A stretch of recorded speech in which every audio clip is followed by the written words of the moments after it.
ठरलं तर मग या मालिकेच्या येणाऱ्या भागामध्ये आपण पाहणार आहोत की प्रियाने, सायली आणि अर्जुन यांचे घटस्फोटाचे पेपर सगळ्यांना दाखवले असतात आणि दोघांनी पण ऑलरेडी त्याच्यावर साईन केलेले असतात आणि हे कॉन्ट्रॅक्ट मॅरेज संपलं का यांचा घटस्फोट होणार आणि हे पेपर कोर्टात सादर करायचे. पण हे पेपर नालायक प्रियाच्या हातात लागलेले असतात.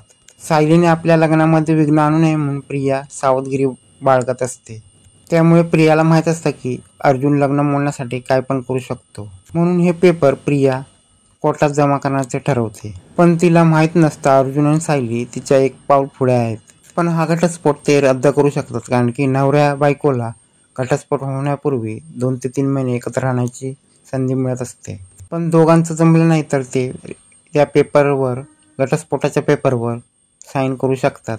पूर्णाईला दिलेल्या हॉस्पिटलमध्ये लग्नाचं आश्वासन. त्यामुळे अर्जुनला माहीत असतं की सायलीचं माझ्यावर खूप प्रेम आहे. पण काही झालं तरी अर्जुनला सायलीशी बोलायचं असतं आणि तिच्याशी मन मोकळं करायचं असतं. इकडे सायलीने ठरवलं असतं की प्रियाला सुभेदार घरातली सून बनवून देणार नाही, कारण की सुभेदार घरातली सून झाली तर ती काय पण करू शकते. आणि इकडे सायली कुसुमला सांगते की मी काही झालं तरी त्या प्रियाला तोडणार नाही, मी तिला तोंडावर चांगलाच आपटणार. आणि असं बोलत सायलीच्या डोक्यात चांगलाच विचार असतो. इकडे चेतन अर्जुनला सांगतो की सायली वहिनीला विचार तुझी तब्येत कशी, बरी आहे की नाही. पण अर्जुन बोलतो मी कुठल्या तोंडाने तिला कॉल करू.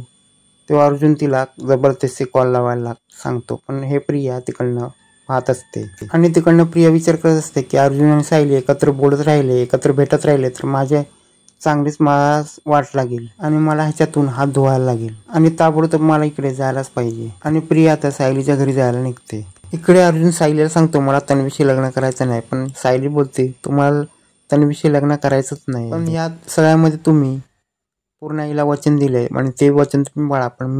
पण मी या वचनात अडकणार नाही आणि सुभेदाराच्या घरात प्रियाला येऊ देणार नाही. आणि फोन ठेवण्यापूर्वी सायली अर्जुनला सांगते माझ्या डोक्यात काहीतरी युक्ती आहे.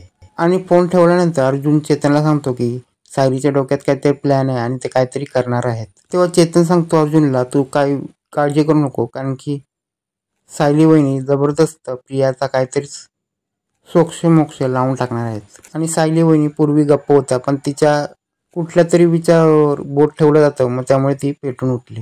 आणि शांत राहिल्या स्त्रीचे काहीतरी पॉईंट असतात, त्यामुळे ती पेटून उठते. इकडे प्रिया सायलीला येऊन सांगते की तुझं डोकं फिरलं काय, पूर्णाईने अर्जुनला वचन दिलंय ना आणि आता अर्जुन तुला डिवोर्स देणार आहे आणि ते पेपर मी कोर्टात पाठवलेले आहे आणि आता तुमचा डिवोर्स फायनल.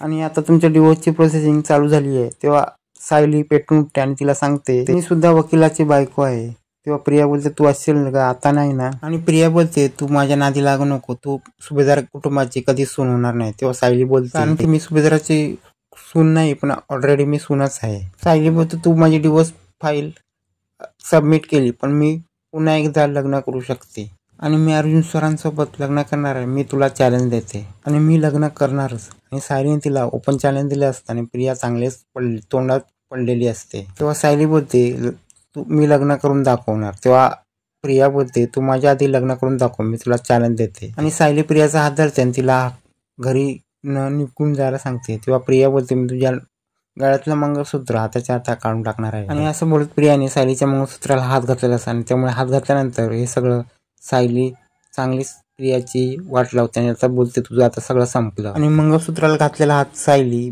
तिचा बाजूला करते आणि तिच्या कानाखाली लावते. तेव्हा सायली बोलते मी तर तुला आता मारलाय, पण तुझी काय मी अवस्था करेन ते तुला माहित नाही. तू जरी डिवोर्स फाईल सबमिट केली असली तरी आमचा डिवोर्स कधीच होऊ शकत नाही. आणि या अगोदर तू लग्न केलास तर मी तुला कोर्टात खेचून आणि या सगळ्यामध्ये तुला चांगलंच नसतं मनाभूत करून टाकणार. आणि मी आता तुला अशी गोष्ट सांगते तू माझ्या वाटेला लागू नको. सायली तिला बोलते तू इकडनं निघून जाते, पण प्रिया तिकडनं निघायला बघत नाही, पण सायली तिला फरफटत बाहेर काढते. असं करत सायलीने तिला हाकलून दिलेलं असतं. इथे कुसुम सायलीला सांगते तुझा काय प्लॅन आहे. तेव्हा सायली सांगते मी चेतनला इथे बोलवलेलं आहे. चेतन भाऊजीने इथे बोलून मी जे काय करणार आहे ते आता तू बघत बस आणि कुसुमताई तू आता काळजी करू नकोस. तेव्हा इथे चेतन इकडे येतो. चेतनने त्यांना भेटतो. तेव्हा सायली त्याला सांगते तिने डिवोर्स फाईल तिने सबमिट केलेली आहे. तेव्हा चेतन बोलतो, हो मागच्या वेळी तिने हेच केलं होतं आणि आता त्याचा आधार घेऊन तू सगळं काय ते करू शकतेस. आणि मागेच तिने तुझी खोटी सही केली होती आणि तुला अडकवलं होतं. आणि सायली त्याचाच प्लॅन करून तू तिला चांगले अडकू शकतो आणि दोघांनी पण चांगला प्लॅन केलेला असतो. अर्जुन सायलीला सांगतो, मी तुमची माफी किती मागू आणि मी माफी मागायच्या तुमच्या लायकीचं नाही. तेव्हा सायली बोलते, माझ्याच नवऱ्याशी मला दुसरं लग्न करण्याची संधी मिळाली आणि संधी मला प्रियाने दिलेली आहे आणि ह्या संधीचं मी नक्कीच सोनं करणार, तुम्ही काळजी करू नका. आणि काय झालं, मी माझ्या नवऱ्यावर पुन्हा लग्न करणार आणि ते पण प्रियाच्या नाकावर टेचून.